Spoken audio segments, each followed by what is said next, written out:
Nangoma. Let's have a look now at what's happening in the world of business, and we go to Karamoja. And it is said that Karamoja is one of the greatest tourism destinations in Uganda, majorly due to its beautiful landscape and preserved culture. It's no wonder then that the Karamoja economy greatly relies on this industry. Unfortunately, the sector is yet to fully take off, as Sudat Kaye now narrates. This is the cow culture. As the world celebrates the International Tourism Day, there is still need to recognize the uniqueness tourism contributes to national heritage and culture preservation.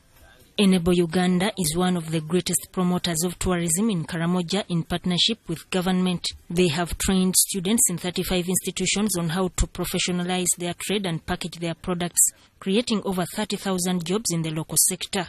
Main areas that we want to increase is basically financing, issues to do with standards in the occupation itself, and issues to do with involvement of the private sector, and making sure that the tourism industry here is well owned by the private sector.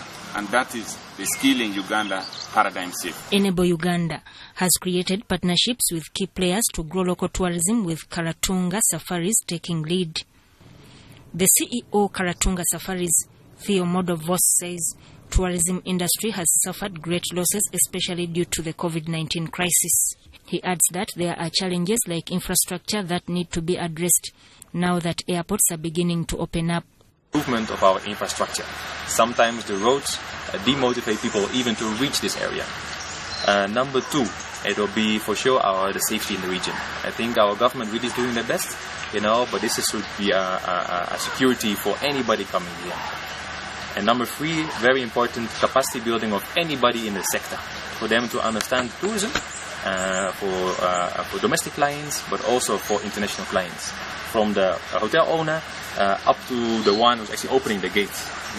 Soft skills and also knowledge is very important. Paul Anyakun, a tour guide with Karamoja Wilderness Expeditions, affirms that the tour guides have benefited from training opportunities by government and NGOs, but now need to recover from the COVID-19 lockdown setback. They come mainly to see the daily life of people, how the homesteads they are set up, and their way of living generally, because it's completely different from the other part of the country.